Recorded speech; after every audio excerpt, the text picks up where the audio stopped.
The storm rolled in fast, darkening the sky and turning the calm sea into a churning black mass.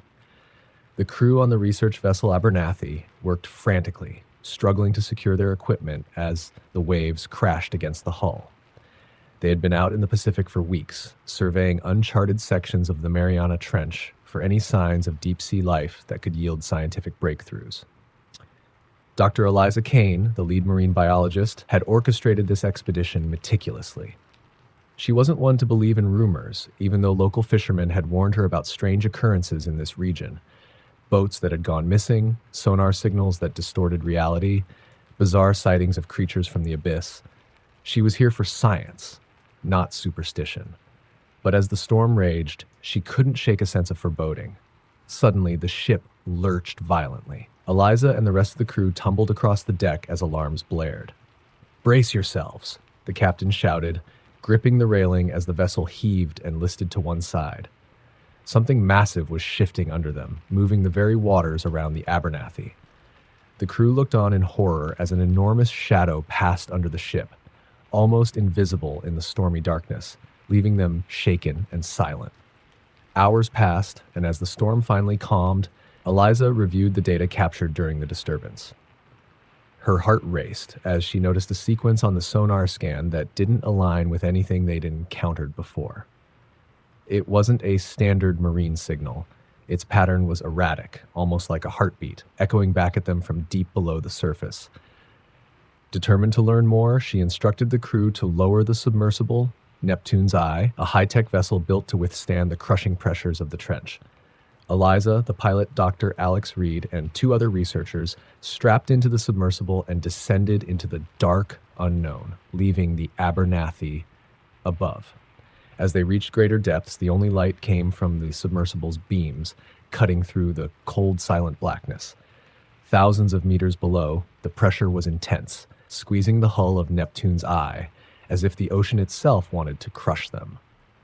Strange, translucent creatures drifted by, some with eerie bioluminescent patterns that pulsed like ghostly warning lights. After descending for nearly an hour, they entered a part of the trench no one had mapped before. The sonar suddenly went berserk, picking up bizarre shapes and rapid movements from every direction. Alex at the controls was visibly shaken. "I've never seen anything move like this at these depths. It's as if something's circling us." Eliza peered into the abyss, trying to make sense of the readings. "We've disturbed something," she whispered, her voice wavering. Just then, the submersible lurched, struck from below with a force that sent them spinning. The lights flickered as warning signals flared on the control panel. Alex managed to regain control, but the panic was spreading among the team. Then they saw it. Out of the darkness, a creature emerged, drifting closer, its pale, eyeless face framed by gaping, luminescent fins. It was massive, dwarfing the submersible with long, delicate tendrils that extended from its body like eerie spectral fingers. It floated just beyond the light's reach, slowly moving closer, its body undulating like a slow pulse. Eliza's breath caught in her throat. It wasn't just the size or shape of the thing that terrified her. It was the way it moved, almost as if it were studying them with something akin to curiosity or hunger. One of its tendrils brushed against the hull, creating a groaning sound that echoed through the submersible, like metal bending under impossible weight. Alex frantically powered up the thrusters, pulling them away from the creature. But it followed, keeping pace effortlessly, the glow of its fins intensifying. "It's chasing us!" one of the researchers shouted, his voice cracking. They tried to ascend, but the sonar showed more shadows closing in around them. Eliza realized with dawning horror that they weren't dealing with a single creature. There was a swarm. The creatures surrounded the submersible, moving in perfect synchronization, their tendrils wrapping around the vessel, brushing the windows with curious, horrifying precision. They pressed closer, and a strange, humming sound filled the cabin, a low, rhythmic vibration that rattled the controls and made their ears throb. Eliza realized it wasn't just a random noise. It was communication, a sound meant to signal something deeper, a resonance they couldn't comprehend. As the submersible lights dimmed, the team watched helplessly as one of the creatures pressed its face against the glass. Its eyeless socket stared back, and for a moment, Eliza swore she could feel it looking straight into her mind, probing her thoughts with an alien intelligence. A terrible realization dawned. These creatures were no passive entities of the deep. They were ancient, calculating, perhaps even waiting for this very moment. And then, as if in answer to that thought, the thing outside let out a hollow, mournful wail that reverberated through the hull, a call so deep it resonated in their bones. The submersible shuddered violently, and cracks began forming in the glass. Alex tried to steer them upward, pushing the thrusters to their limit, but they barely moved, trapped by the creature's tendrils. Then, without warning, the main power failed. The cabin plunged into darkness, save for the dim emergency lights that cast an eerie red glow over the crew's terrified faces. Minutes passed in silence. They were alone, miles beneath the ocean surface, surrounded by creatures whose motives were unfathomable. Eliza felt her mind slipping, unable to handle the crushing weight of the abyss and the beings encircling them. The sonar flickered, still capturing the faint pulse of the creatures outside, a slow, steady rhythm, like the beating of some ancient heart. Then, as if satisfied, the creatures began to drift away, one by one, leaving the submersible trembling in their wake. The hum faded, and the strange resonance disappeared. The team dared not speak, paralyzed by the silence left in the creature's absence. And then the lights flickered back on, bringing the submersible back to life. Alex steered them back to the surface with trembling hands, desperate to escape the crushing dark. Hours later, they emerged from the depths and were pulled aboard the Abernathy. None of them spoke of what they had seen, of the intelligence that lurked in those creatures' eyes, or the resonance that seemed to vibrate within their own bones. But Eliza knew, as she stood on the deck, staring at the dark water below, that they had uncovered something far older and far more terrifying than she could ever explain, and she knew that something in the trench had stirred, awakened by their presence. As the Solace, an old oceanographic research vessel, drifted over the Pacific's Havgard Deep, her crew couldn't shake an eerie feeling. The waters here, at the edge of the world's deepest trench, had swallowed more ships than any sailor cared to count. Legends were whispered among deep-sea crews about something that lurked here, something that rose from the depths to claim those foolish enough to venture too close. The crew was on edge, but they couldn't turn back. Dr. Simon Wade, the expedition leader and a renowned deep-sea ecologist, was driven by a singular obsession: to capture the first images of a colossal creature known only in fragments and whispers. Fishermen had described it as the Wraith. It was said to be a creature whose very gaze would drain a person of their sanity, a shape-shifting shadow that glided soundlessly through the water. Simon had dismissed the stories as folklore, but recent sonar readings suggested something massive moving through the trench, a deep-sea life form unlike anything on record. On their second night at the trench, the Solace was silent except for the occasional whir of machinery. Most of the crew had turned in, but Simon remained on the bridge, studying maps and sonar data. The ocean was so still that it felt like they were floating over a void, suspended above a bottomless chasm. Suddenly, the sonar began to beep erratically. Simon's heart raced as he watched the screen. Something was coming up from the depths, a massive object moving faster than anything at that depth had any right to move. He called out to the crew, and one by one they gathered in tense silence around the sonar. Whatever it was hundreds of meters long, its shape impossible to determine as it closed in on them. Without warning, the ship shuddered, and a sickening, low groan reverberated through the hull. It was as if the Solace herself was crying out in pain. They rushed to the deck, straining their eyes against the dark. The water was calm but held an unnatural quality, like something vast and sentient lay just beneath the surface, watching them. Then, just under the water, something pale and massive drifted past. It had no distinct shape, shifting as if made of smoke or liquid, stretching and contracting as it moved. The crew held their breath, barely daring to blink.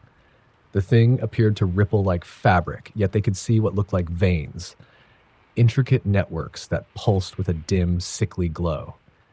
It was mesmerizing, drawing them closer to the edge of the deck. One by one, they felt an overwhelming urge to lean forward, almost as if it were calling to them. Simon shook his head, breaking the trance. "Get back!" he shouted, snapping his crew out of their daze. But one of the researchers, Erin, didn't move. Her eyes were locked on the creature, her expression distant. Simon reached for her, but as he did, she let out a whisper, barely audible. "It's beautiful." Without another word, she climbed onto the rail and leaped over the side before anyone could react. She plunged into the dark water, vanishing almost immediately. The crew screamed, scrambling to deploy a rescue line, but something brushed against the side of the ship, sending a shockwave through the water. The strange, pale thing beneath the surface pulsed, and with each pulse, a coldness seeped into their bones. It was as if the creature's very presence was draining them, pulling something vital from their bodies. Then they heard it. A sound so low and resonant that it bypassed their ears and went straight into their minds. A deep, mournful hum, like a call or chant, something that felt older than the world itself. The crew clutched their heads, trying to drown out the sound that reverberated through their skulls. But it was useless.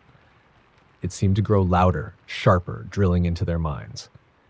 One by one, they began to see things. 1,000 glowing eyes blinking from the depths, twisted limbs coiling around the ship, faces that formed and dissolved in the water, whispering secrets in languages they could not understand. Some of the crew began to weep, overcome by a terror they couldn't describe. Others stood frozen, caught between horror and fascination as the sound intensified. Simon fought to keep his sanity, trying to ground himself as he watched, helpless, while more of his crew approached the railing, transfixed by the thing below. Their faces twisted with longing, their eyes wide and empty. One by one, they began climbing over, plunging into the water as if compelled by a force they couldn't resist. He shouted, tried to grab them, but something yanked them under each time, fast as a riptide, leaving no trace but the ripples on the surface. Desperation took over, and Simon ran back to the bridge, locking himself in and clutching his radio. He called out frantically for help, his voice shaking. But the radio crackled, spitting out static mixed with faint whispers. He heard what sounded like Erin's voice, soft and distorted. "Come down, Simon. Come and see." Simon dropped the radio, backing away from the window. Outside, the pale shape circled the ship slowly, taking on a vaguely human form, then shifting back into an unearthly mass, as if it couldn't decide on a shape. And in its center, he saw dozens of faces, his crew, their eyes empty, staring back at him through the water. In his final moments of clarity, Simon realized what this thing was. A predator of unimaginable age and intelligence, something that had evolved to lure its prey through fascination and fear, using their own minds against them. He knew it would keep him alive long enough to watch it consume the last of his sanity. The last sound he heard was the low hum, resonating deep in his bones, calling to him with an irresistible pull. His body moved on its own like a puppet on strings as he walked to the deck, the creature's pulse filling his mind. And just before he tipped over into the water, he looked down and saw his reflection, or what should have been his reflection. Instead, a face stared back at him, its mouth open in a silent scream, its eyes hollow and dark, waiting to join the others below. The Artemis was an exploration submarine, specially designed to navigate the pitch-black depths of the Arctic's Fram Strait, where no sunlight reached and the water grew deathly cold. Dr. Lydia Fairbanks, a marine biologist, had spent years preparing for this expedition, eager to uncover the mysteries of the unexplored deep. Rumors of strange life forms and unnatural currents had circulated among deep-sea divers, stories told in whispers about something ancient, hiding beneath the ice. Lydia wasn't one for legends, though. She only trusted what she could see with her own eyes. The crew of 3 began their descent with Lydia at the controls, joined by veteran pilot Carl Davies and young technician Hannah Lee. They planned to document rare life forms at the edge of an undersea crevice known locally as the Mouth. It had earned the name because, from above, it looked like a dark, gaping maw cutting into the ocean floor. As they descended, the Artemis creaked under the crushing pressure, its hull groaning against the weight of the miles of water above. Through the viewports, they could only see what the narrow beams of the sub's lights illuminated. Strange, translucent fish, drifting tendrils, and skeletal remains of crabs and eels scattered like macabre decorations. Even Carl, who'd seen his share of eerie dives, muttered, "Feels like a graveyard down here." After hours of descent, they reached the mouth. It was even more intimidating up close, an endless black chasm, wider and darker than they had imagined. The sonar displayed the depth as seemingly bottomless, a reading that sent chills down Lydia's spine. Still, she steadied herself, focusing on her instruments. Suddenly, the lights flickered. A faint buzz echoed through the sub, followed by a soft, rhythmic thumping, as if something massive were breathing nearby. The sonar, which had been silent, began to pick up a signal, something large moving slowly at the edge of their field. Lydia stared at the screen, trying to make sense of the readings. "Must be a glitch," Hannah whispered, her voice thin. Lydia wasn't so sure. "Let's get a closer look. Maybe we'll catch a glimpse of what's down there." But as they approached the chasm's edge, the signal faded, replaced by a faint, undulating hum. It was deep, so low they felt it in their chests. The hum seemed to rise from the chasm itself, pulsing in rhythm with the strange thumping they'd heard before. Carl shivered. "I don't like this, Doc. We should go back." But Lydia ignored him. Her curiosity was too strong. She inched the sub closer, peering into the darkness. The light beams barely pierced the void, revealing only glimpses of what lay below. Then they saw it, something moving in the dark, a slow, undulating shape, translucent and massive, hovering just within sight. It had no visible eyes, no fins or limbs, but it shifted and twisted, filling the viewport with its ghostly form. For a moment, they all held their breath, hypnotized by the thing. Then, without warning, it rushed toward them, filling the viewport with a sickly, glowing whiteness. The impact jolted the Artemis, sending alarms blaring through the cabin. Carl wrestled with the controls, trying to stabilize them, but the creature was relentless. It slid over the sub, its body molding to the shape of the hull, almost as if it were studying them. Lydia gasped as she saw hundreds of tiny, dark specks within the creature's translucent body. They pulsed and moved, some even seeming to turn toward the light as if they were eyes. The creature was covered with these eyes, each one black and vacant, all fixed on them. The hum grew louder, filling the sub with a low, pulsing vibration that drilled into their skulls. Suddenly, they lost power. The lights flickered out, leaving them in pitch-black silence. The sub was completely unresponsive, drifting in the darkness of the chasm. They could feel the creature still pressing against the hull, its cold mass chilling the walls, the hum resonating with their own heartbeats. Then something even worse happened. The temperature inside the sub began to drop rapidly. Frost began to form on the interior walls and the windows. Their breath fogged in the freezing air, and Lydia's skin prickled with an unnatural cold. Carl and Hannah huddled together, shivering as the hum grew louder, deeper, filling the sub with a bone-chilling resonance.